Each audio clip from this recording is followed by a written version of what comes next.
Hello friends, welcome to our YouTube channel. 6 जनवरी 2021 के MCQs ready है, तो चलिए स्टार्ट करते हैं। First question, which of the following statement is or are correct about pangolins in India? First, out of many species of pangolin only Indian pangolin is found in India. Second, Indian pangolin is placed as endangered under IUCN and under schedule 1 of the wildlife protection act. तो चलिए देखते हैं correct answer क्या होगा।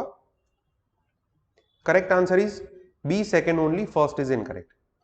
अब pangolin जो है वो एक एनिमल स्पीसीज है जिसके अलग अलग 8 टाइप के स्पीसीज वर्ल्ड वाइड देखने को मिलते हैं।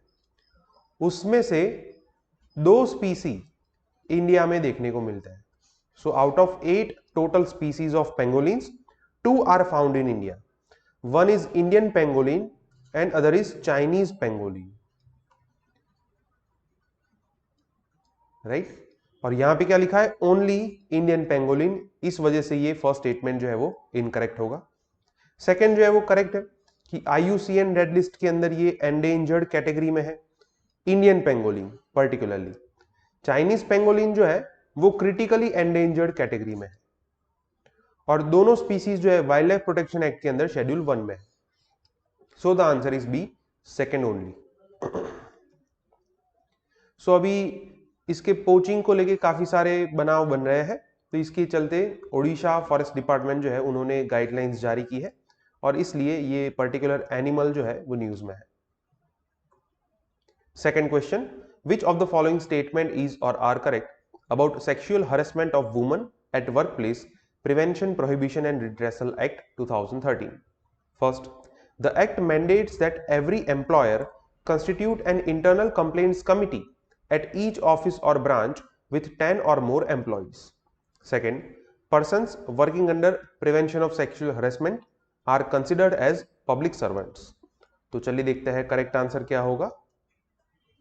Correct answer is A, one only, कि कोई भी एम्प्लॉयर है जिनकी किसी भी ऑफिस या ब्रांच पे 10 से ज्यादा एम्प्लॉय काम करते हैं तो उनको वहां पे एक इंटरनल कंप्लेंट्स कमिटी बनानी पड़ेगी। ये कमिटी जो है वो सेक्सुअल हरेसमेंट को किस तरीके से डील किया जाए, उसके क्या क्या एस्पेक्ट्स हैं, प्रोसीजर क्या होगी, ये सब चीजें ये कमिटी डिसाइड करती है। So the answer is A, one only. Second जो है वो इनकरेक्ट है बिकॉज यहाँ पे जो लोग काम करते हैं इस कमिटी के अंदर they are known as persons working under prevention of sexual harassment officers, तो वो पब्लिक सर्वेंट नहीं है। और ये मांग की जा रही है, ये कल के न्यूज़पेपर में था, PIL फाइल की गई है कि पब्लिक सर्वेंट्स का स्टेटस दिया जाए ये पॉश ऑफिसर्स को। पॉश का मतलब क्या होता है? Prevention of sexual harassment at work place. तो इनको पब्लिक सर्वेंट का स्टेटस दिया जाए, ऐसी मांग की जा रही है। आज के 10 क्वेश्चन में से 8 क्वेश्चन जो है वो कल के न्यूज़पेपर से है और पीछे के 2 क्वेश्चन जो है वो आज के न्यूज़पेपर से। Third question, which of the following statement is or are correct about various lists of FATF, financial action task force? First, countries that are considered safe haven for supporting terror funding and money laundering are first put in the FATF blacklist. Second, countries under FATF blacklist are known as non-cooperative countries or territories. तो चलिए देखते हैं correct answer क्या होगा। Correct answer is B, second only, first is incorrect. अब देखिए, जिन country के अंदर टेरर फंडिंग ज्यादा होता है, जो मनी लॉन्ड्रिंग को बढ़ावा देते हैं, and the countries which are considered as safe haven, कि वहां पे ये सब एक्टिविटीज सेफली कंडक्ट की जा रही है, तो उनको सबसे पहले ग्रे लिस्ट में डाला जाता है। They are first put in the FATF grey list.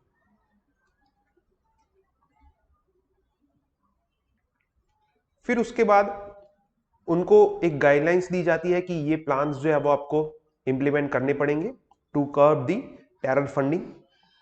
फिर अगर वो कंट्री कोऑपरेट नहीं करती, उस प्लान को with in the time limit implement नहीं करती, तो फिर उसको ब्लैक लिस्ट में डाला जाता है। तो फर्स्ट जो है वो इनकरेक्ट होगा। सेकेंड इज करेक्ट कि जो ब्लैकलिस्ट के कंट्रीज है उनको कहा जाता है नॉन कोऑपरेटिव कंट्रीज और territories. So the answer is B, second only.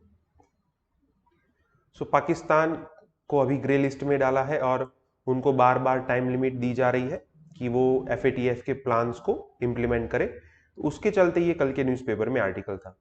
दूसरा क्वेश्चन हम FATF के बारे में देखेंगे। Fourth question, which of the following statement is or are correct about financial action task force? First, it has a special force to take actions against combating financial crimes and to sue a country at the UNSC, that is United Nations Security Council. Second, India is a member of FATF. And third, Eurasian Group on Combating Money Laundering and Financing of Terrorism is an associate member of FATF. तो चलिए देखते हैं correct answer क्या होगा। Correct answer is B, second and third. First is incorrect. FATF जो है उसका role recommendatory है, वो सभी कंट्रीज को ये रेकमेंड करता है कि ये आपको प्लान्स फॉलो करने होंगे।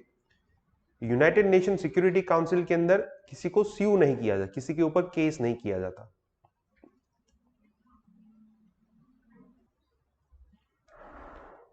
सेकेंड जो है वो करेक्ट है, India is a member of FATF।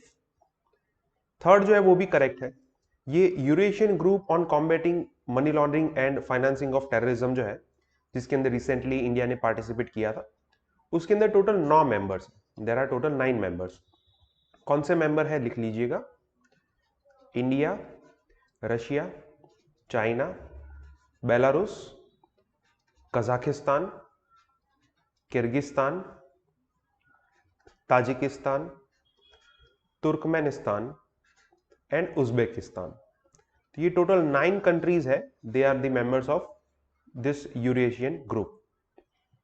So the answer is B, second and third. ये ग्रुप जो है it is an associate member of FATF।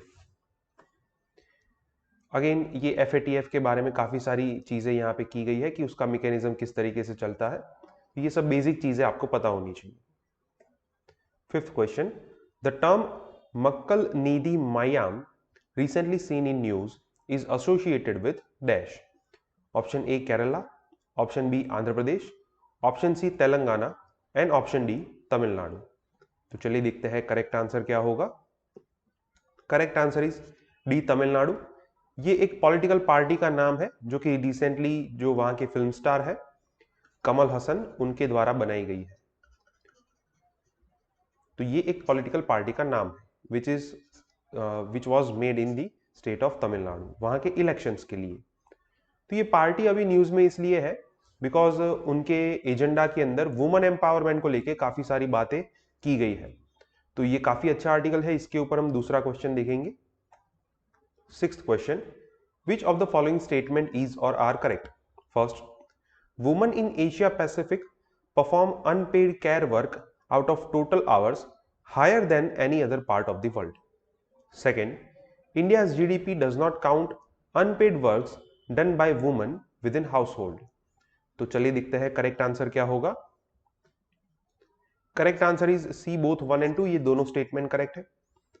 पहला स्टेटमेंट जो है उसके फैक्ट आपको इस आर्टिकल में से मिलेंगे, जहां पे बताया गया है एज पर दी इंटरनेशनल लेबर ऑर्गेनाइजेशन सर्वे इन 2018, तो जितने टोटल आवर्स हैं उसमें से अनपेड केयर वर्क में वुमन जो है उनके 76% आवर्स चले जाते हैं। मतलब अगर टोटल 100 घंटे का काम है तो उसमें से 76 आवर्स जो है वो बिना किसी चार्ज के अनपेड कैटेगरी में वुमेन्स के द्वारा वर्क किया जाता है, which is 3 times higher than the man. और अगर एशिया पैसिफिक की बात करें तो इट इज मोर देन 80%। तो हम कह सकते हैं कि एशिया पैसिफिक जो है वहां पे ज्यादा अनपेड केयर वर्क में हिस्सा है वुमेन्स का as compare to any other part of the world. Second जो है वो भी करेक्ट है। ये बेसिक चीज आपको पता होनी चाहिए कि इंडिया की GDP के अंदर जो वुमेन के द्वारा घर में काम किया जाता है फॉर अनपेड वर्क्स, तो वो काउंट नहीं किया जाता, और ये इंडिया के GDP की एक लिमिटेशन भी है। So the answer is C, both 1 and 2। ये काफी अच्छा आर्टिकल है जिसके अंदर वुमेन एम्पावरमेंट को लेके काफी सारे ग्लोबल लेवल के फैक्ट्स आपको मिलेंगे, पढ़ना चाहिए। 7th question, which of the following statement is or are correct about office of governor? First, a member of parliament or state legislature cannot become a governor of any state. Second, salary allowances and privileges of a governor are decided by respective state legislature. तो चलिए देखते हैं correct answer क्या होगा। Correct answer is D, neither one nor two. ये दोनों statement incorrect है। अब पहला स्टेटमेंट जो है वो कंफ्यूजिंग इसलिए है बिकॉज लगता तो होगा कि एमपी और एमएलए जो है वो गवर्नर नहीं बन सकते, लेकिन यहां पे क्या लिखा है, can not become a governor. तो ये बात गलत है। वो गवर्नर तो बन सकते हैं, लेकिन जब गवर्नर बन जाएंगे तो उस टाइम पे ये एमपी एंड एमएलए की सीट जो है वो वैकेंट हो जाएगी। They are ceased to become a member of parliament or state legislative assembly once on entering the office of governor। तो ये फर्स्ट जो है वो इनकरेक्ट होगा। Second is also incorrect because governor की सैलरी अलाउंसेस एंड प्रिविलेजेस जो है वो पार्लियामेंट डिसाइड करती है, not state legislature. So the answer is D, neither one nor two. So ये अभी काफी सारे स्टेट के अंदर गवर्नमेंट और गवर्नर के बीच में जो कॉन्फ्लिक्ट चल रहा है, उसके चलते कल के न्यूज़पेपर में आर्टिकल था कि गवर्नर को किस तरीके से कॉन्स्टिट्यूशनल वे से काम लेना चाहिए। 8th question, which of the following statement is or are correct? First, public expenditure in rural employment has seen higher spending in recent times. Second, unemployment levels has reduced in last 2 months. Third, there is no urban equivalent to NREGA in India। तो चलिए देखते हैं correct answer क्या होगा। Correct answer is C, 1 and 3। Second is incorrect. अब ये सारे answers जो है वो आपको ये कल के न्यूज़पेपर आर्टिकल से मिलेंगे, जहां पे अर्बन एंड अनएम्प्लॉयमेंट की सिचुएशन को डील करने के लिए किस तरह से हमें ये मनरेगा जैसी एक स्कीम चाहिए, उसकी नीड बताई गई है। मनरेगा का मतलब क्या होता है, Mahatma Gandhi national rural employment guarantee act, जहां पे रूरल एरिया के अंदर 100 डेज की एम्प्लॉयमेंट दी जाती है गवर्नमेंट के द्वारा। तो स्टार्टिंग में कुछ फैक्ट्स दिए हैं। यहां पे कहा है कि ये लॉकडाउन के चलते जो लेबरर्स अपने गांव में चले गए, तो वहां से ये जो नरेगा जॉब्स है उसकी डिमांड बढ़ गई। डिमांड कितनी बढ़ गई, बाय 243%। तो इसकी वजह से क्या हुआ कि रूरल डेवलपमेंट मिनिस्ट्री जो है, उनको जो एडिशनल फंड्स दिए गए थे इस स्कीम को इंप्लीमेंट करने के लिए, उसमें से 90% फंड तो खर्च हो गए। तो मतलब कि यहाँ पे एक अमाउंट भी दी गई है कि 8,46,000 करोड़। तो आप ये अलोकेशन देख सकते हैं, लेकिन फिर भी यहाँ पे रिजल्ट क्या हुआ कि नियरली 13% डिमांड जो है वो फिर भी फुलफिल नहीं हो पाई। तो हम कह सकते हैं कि public expenditure in rural employment has seen higher spending in recent time. तो ये फर्स्ट करेक्ट होगा। सेकेंड जो है वो इनकरेक्ट है। अब ये अनएम्प्लॉयमेंट की बात करें तो वो यहां पे कहा गया है कि अनएम्प्लॉयमेंट रेट जो है वो नवंबर में 6.51% था, जो दिसंबर के अंदर 9.06% मतलब इंक्रीज हुआ है। और यहां पे क्या लिखा है, इट हैज रिड्यूस्ड। तो इस वजह से ये गलत होगा। और आप सबको पता है कि ये स्कीम जो है वो रूरल एम्प्लॉयमेंट के लिए है, अर्बन एरिया के लिए इस टाइप की कोई स्कीम नहीं है। और इसकी वजह से भी एक रीजन ये भी है कि हम अर्बन एम्प्लॉयमेंट को अच्छे से टैकल नहीं कर पाते। Third is correct, answer is C, 1 and 3। तो ये काफी अच्छा आर्टिकल है जिसके अंदर गिग इकोनॉमी के बारे में बात की गई है, a solution to the urban employment. तो ये काफी अच्छा आर्टिकल है, पढ़ना चाहिए। 9th question, which of the following statement is or are correct about central vista project? First, it is a plan for the construction of houses under Pradhan Mantri Awas Yojana. Second, it is a project for rehabilitation of legitimate international migrants by giving them visa to stay in India. Third, it is a project for the construction of new parliament building along with secretariat and president's house. And D, none of the above. So let us see what is the correct answer. Correct answer is D, none of the above. अब देखिए कई बार ऐसा होता है कि हमें किसी particular topic के बारे में अच्छे से पता है, तो हम जल्दबाजी में कोई गलत ऑप्शन सिलेक्ट कर देते हैं। जैसे यहाँ पे आप, अगर आपको ये प्रोजेक्ट के बारे में पता है तो आप ये दोनों ऑप्शन तो आसानी से एलिमिनेट कर पाएंगे, लेकिन ये तीसरा ऑप्शन जो है, आप जैसे ही पढ़ना स्टार्ट करेंगे कि हाँ नया पार्लियामेंट का बिल्डिंग बन रहा है और सेक्रेटरीट बन रहा है, तो आप करेक्ट कर देंगे। लेकिन अंत में क्या लिखा है कि प्रेसिडेंट का हाउस भी नया बनाया जाएगा, राष्ट्रपति भवन। तो ये गलत है। ये प्रोजेक्ट जो है वो नए पार्लियामेंट एंड सेक्रेटरीट के लिए है, नया राष्ट्रपति भवन नहीं निर्माण होगा। तो इस वजह से आंसर होगा D, none of the above.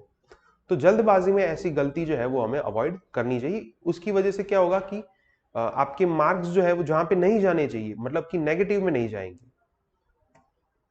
तो ये आज के न्यूज़पेपर पे फ्रंट पेज पे है कि सुप्रीम कोर्ट ने फाइनली जो सेंट्रल गवर्नमेंट का प्लान है नई पार्लियामेंट बिल्डिंग बनाना, तो उसको अप्रूवल दे दिया है। 10th question, the CoWIN platform is related to dash. Option A COVID-19 testing facilities, option B to track the patients of COVID-19, option C to track cases of COVID-19 in local areas, and option D for COVID-19 vaccine delivery. तो चलिए देखते हैं correct answer क्या होगा। Correct answer is D, for COVID-19 vaccine delivery. ये CoWIN platform जो है वो जो जिन लोगों को वैक्सीन दी जाने वाली है उनके रजिस्ट्रेशन के लिए ये प्लेटफॉर्म बनाया है, जिसके अंदर ये किस तरीके से वैक्सीन की डिलीवरी होगी वो प्रोसीजर शामिल की गई है। तो अभी पूरी कंट्री के अंदर वैक्सीन डिलीवरी होने वाली है, इस वजह से इसके रिलेटेड काफी सारे आर्टिकल्स जो है वो न्यूज में रहते हैं। ये भी आज के न्यूज़पेपर पे फ्रंट पेज पे था। ओके फ्रेंड्स, तो आज के 10 MCQs यहाँ पे कंप्लीट होते हैं। अगर आपको कोई डाउट है तो आप कमेंट सेक्शन में लिख सकते हैं। हमारे वीडियोस आपको पसंद आए तो वीडियोस को लाइक कीजिए और चैनल को सब्सक्राइब कीजिए। Thank you.